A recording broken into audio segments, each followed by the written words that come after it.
مان بھی بیان کر رہے ہیں، سنیں۔ چھوٹا سا سوال، اگر آدمی کی بات کو مان لیا جائے مولانا، تو اللہ کے نبی علیہ الصلوۃ والسلام کے اس فرمان کا مطلب زبارہ ہمیں بھی سمجھا دو۔ اپنی بیٹی فاطمہ کو بلا کر کہتے ہیں خذی من مالی ما شئتی، فاطمہ جو جی چاہتا ہے بابا کے گھر سے اٹھا کر لے جا، لیکن فاطمہ عمل کرنا، فاطمہ عمل کرنا۔ اگر قیامت کے دن پکڑی گئی میں محمد رسول اللہ صلی اللہ علیہ وسلم تجھے چھڑا نہ سکوں گا۔ کیوں اپنی پھوپھی سے مخاطب ہوئے؟ کیوں کتنے واضح طور پہ کہا ہے بیٹی فاطمہ عمل کر، عمل کر۔ یہی آج تبلیغی جماعت راگا لاپ رہی ہے، چلو 40 دن کے لیے عمل کرو۔ نبی اپنی بیٹی کو نہیں بچا سکیں گے، تمہاری نمازیں تمہیں بچائیں گی، تمہارے چلے تمہیں بچائیں گے، چلو چلے میں نکلو۔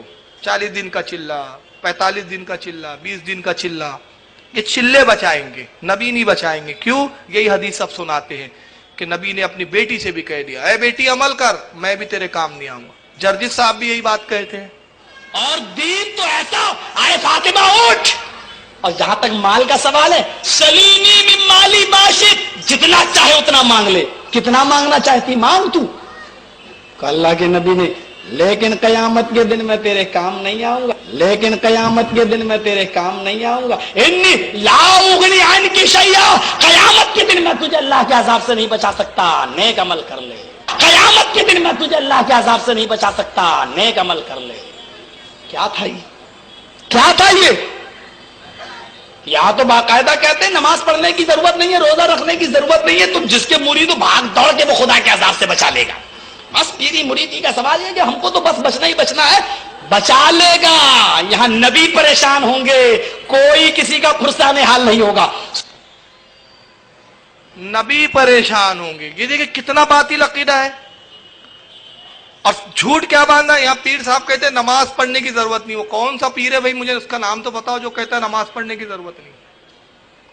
جھوٹ کرتے ہیں یہ لوگ ہمارے اوپر، تہمتیں باندھتے ہیں یہ لوگ، اور تہمت باندھ کے اسی کو اسلام بتاتے ہیں، اسی کو بتاتے ہیں ہمارا عقیدہ، اور گمراہ کرتے ہیں لوگوں کو۔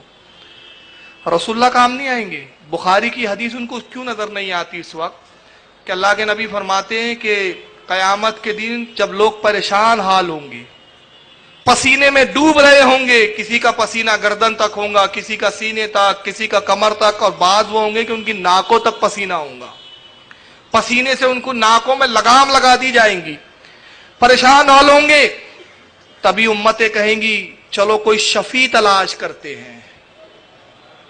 یہ بخاری کی حدیث ہے، بڑی طویل حدیث ہے، امام بخاری نے لکھا اس کو۔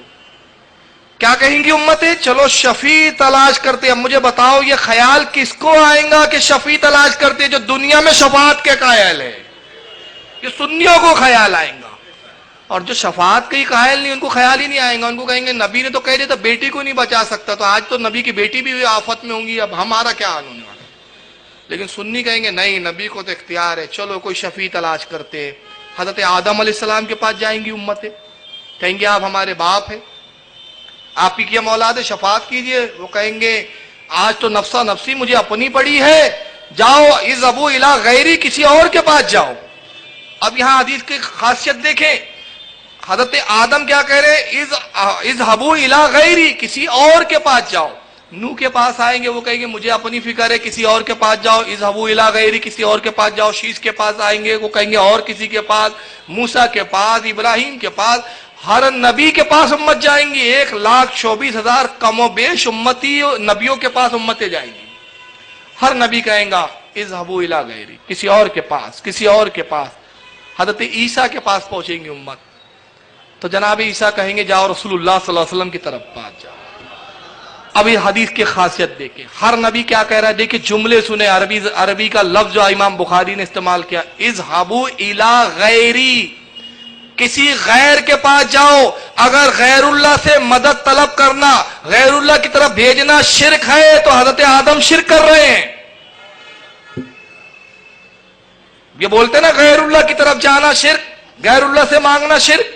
آدم علیہ السلام کیا کہہ رہے؟ اذهبوا الی غیری، کسی غیر کے پاس جاؤ۔ وہ یہ نہیں کہہ رہے اللہ کے پاس جاؤ، اللہ سے معافی مانگو، اللہ سے استغفار کرو، اللہ سے توبہ کرو، نہیں، اذهبوا الی غیری، کسی اور کے پاس جاؤ، کسی غیر کے پاس جاؤ۔